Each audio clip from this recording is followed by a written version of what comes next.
परेशान कुन है। कारी साहब बजाते खुद भी एक तालिब इल्म है और तालीम हासिल करने के हवाले से, दरस निज़ामी के हवाले से इनको अपने घर से जाना होता है। इनका घर मस्जिद में ही मौजूद है। मस्जिद से जाते हुए ये रूटीन में अपने दरवाजे को बाहर से बंद करके जाते हैं, और जब ये चले गए तो फिर एक शैतान दंदनाता है। एक रजील इंसान अपनी जलालत दिखाने के लिए आया, और वो जलालत इस तरीके से दिखाई गई कि कारी साहब की अहलिया को जिनसी तशद्दुद का निशाना बनाया गया। और यकीन माने मेरा मुंह इस वक्त खुश्क हो रहा है ये बात करते हुए, क्योंकि मुझे हर चीज को देखना है। इतना बड़ा जुल्म हो गया, लेकिन अभी तक 30 सितंबर का ये वाकया था और आज रिकॉर्डिंग के वक्त 3 तारीख हो चुकी है। कोई पेशकदमी नहीं हो सकी, कोई इस मामले का हल नहीं हो सका। कारी साहब से बात करेंगे। कारी साहब, इंतहाई शर्मिंदगी के साथ सर, और मैं ये समझता हूं कि बहैसियत इस मुआशरे का बेटा हम तमाम लोग इस जुर्म में बराबर के शरीक हैं। किसी की शिरकत थोड़ी ज्यादा, किसी की कम, लेकिन वी आर इनटू इट। रहनुमाई कीजिएगा, मेरे पास आपके लिए सवाल नहीं है, क्या बात करना चाहिए? हुआ क्या, कैसे हुआ?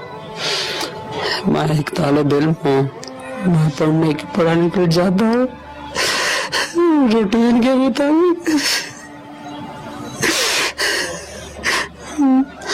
जब मैं सुबह गया पढ़ने के लिए, उसके बाद जब मैं आया तो मेरी बीवी रो रही थी, मेरा छोटा बच्चा वो भी रो रहा था।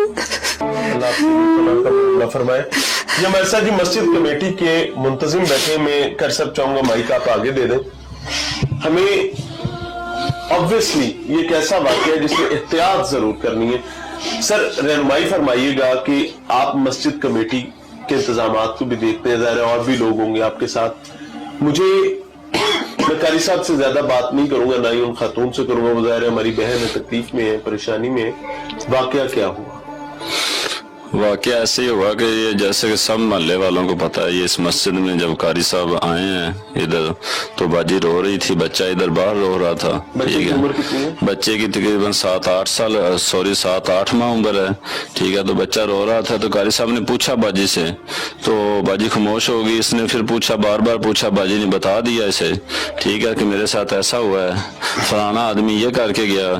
तो कारी साहब नीचे नमाज पढ़ाने गए तो कारी साहब ने मुझसे पूछा कि ये बाहरला मेन गेट है जो इसकी चाबी आपके अलावा किसी और के पास है? मैंने कहा नहीं है, आपके पास है या मेरे पास है, किसी और के पास कोई चाबी नहीं। कारी साहब खामोश हो गए। और हमारी पिछली गली में फौतगी हुई थी तो उधर इशा के बाद जनाजा पढ़ाने गए हम। कारी साहब ने उधर जनाजा पढ़ाया, कब्रिस्तान में साइड पे खड़ा होकर रो रहा था। तो मैंने कारी साहब से पूछा, कारी साहब क्या हुआ, मुझे बताओ तो सही क्या हुआ? कारी साहब कहता है कि सुबह हमने गाँव जाना है तो हमें जाने दो। मैंने कहा थोड़े दिन पहले गए, पीछे नमाज पढ़ाने वाला कोई नहीं है, ये देहात ऐसा है तो आप इधर हैं, क्यों जाना है? फिर रो रहे थे, मुझे कुछ नहीं बताया। इधर आ गया हमारा कमेटी का एक और आदमी है, ये कारी साहब इधर सेन में बैठ के रो रहे थे तो वो आया अपने बच्चे को छोड़ने, इधर उसका बच्चा सपारा पड़ता था। ठीक है, तो कारी साहब ने आगे सुबह दूसरे दिन रात को किसी ने नहीं बताया, दूसरे दिन कारी को उसने जोर डाला, कारी से पूछा और कारी ने उसे बता दिया कि मेरे साथ ऐसा हुआ। उसने मुझे फोन किया, मैं घर सो रहा था, मैं फौरी आया। ठीक है, मैंने इधर और आदमियों को फोन किया, हम फौरी थाने गए, उधर कारी साहब को कमरे थाने गए हैं, एससी के सामने पेश किया है। वो उसने फौरी कार्रवाई की है, हमारे साथ तामन अच्छा किया, उसने फौरी कार्रवाई की है। 10-15 मिनट 20 मिनट के अंदर उसने आदमी पकड़ लिया। वो जो जिसने ये काम किया है, ये जुल्म किया है, वो नहीं पकड़ा, वो कहीं भाग गया या चला गया कहीं। उसके और पकड़ा किससे था? उनके 3 और भाई हैं, उन्होंने पकड़ लिया है। वो इसमें शामिल तो नहीं थे ना? वो इसमें शामिल नहीं थे, उसके एक के ऊपर ये एफआईआर है, वो अकेला ही था। ठीक है, जो हमें बाजी ने बताया हमने वही कहा, हमने अपने पास से कुछ नहीं लगाया। ठीक है, अभी वो बेल पे, उन्होंने ये टर्म बेल कराई है, पता नहीं ये 8-9 तारीख की है, उसके बाद उन्होंने पेश होना। लेकिन ये हमारे साथ ज्यादती ही है, ये इस मोहल्ले में जुल्म हुआ है। ये कारी साहब की वाइफ के साथ रही हो, वो हमारी बाजी है, हमारी बहन है, इस मोहल्ले की माँ है। जो इमाम साहब की बीवी होती है वो मोहल्ले की माँ होती है। ठीक है, इन्होंने बहुत बड़ा जुल्म किया है, हमें ये इंसाफ चाहिए। अहले हुकूमत जो है, हुकूमत वक्त है जो, उनके साथ हमारी ये अपील है कि हमें ये इंसाफ चाहिए, इसका इंसाफ किया जाए। अल्लाह की पनाह, अल्लाह की पनाह। मैं 2-3 चीजें सर आपसे पूछना चाहूंगा कि मस्जिद के दरवाजा मेन डोर जो है उसकी चाबी सिर्फ आपके पास है या कारी साहब के पास है? जी, اس کے بعد اوپر والا جو دروازہ گھر کا یعنی کہ مسجد کے پہلے فلور پہ پہلی منزل پہ جس گھر میں ہم اس وقت بیٹھے ہوئے ہیں جی یہ اس کی چابی صرف قاری صاحب صرف قاری صاحب کے پاس. جی قاری صاحب جاتے ہوئے باہر سے دروازہ بند کر کے گئے. جی وہ شخص داخل کہاں سے ہوا؟ اس دروازے سے داخل ہوا. یہ نہیں، مسجد میں کہاں سے؟ مسجد کے ساتھ ایک پلاٹ ہے. یہ پلاٹ کسی کا ہے. اس وقت ونڈو میں چل رہا ہے نا.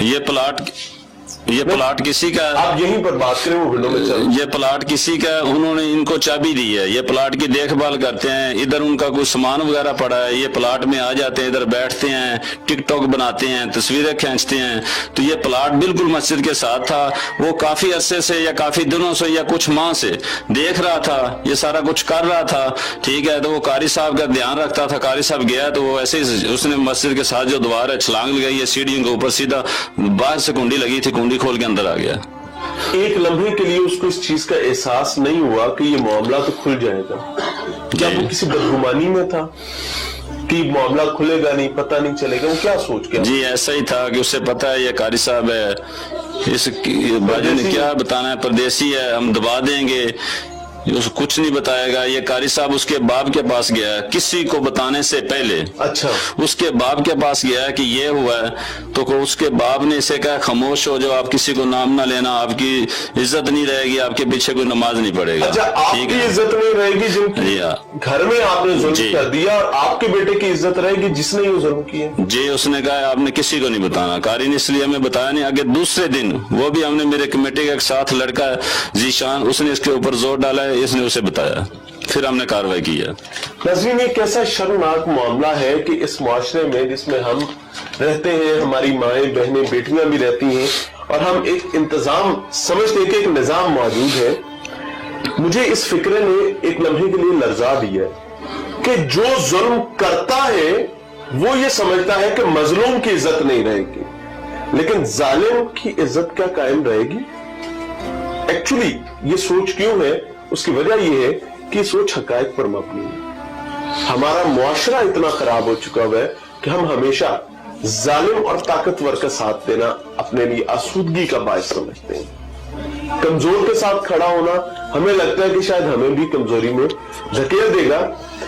اس معاملے پر بات کریں ناظرین, اور ہم کوشش یہ کریں گے کہ اہلیان علاقہ سے بھی بات کریں, اور قاری صاحب کے پیچھے نماز پڑھنے والے لوگ. آبویسلی میں بہت کیٹیگوریکلی یہ بات کر رہا ہوں کہ میں کوئی اس حادثے میں, اس سانحے میں کوئی ایسی چیز شامل نہیں کرنا چاہتا. وجہ یہ ہے کہ میرا اسلام, میرا دین, میرا مذہب معتبر ہے, اور اس معتبر مذہب کا اس ظلم کے ساتھ کوئی تعلق نہیں ہے.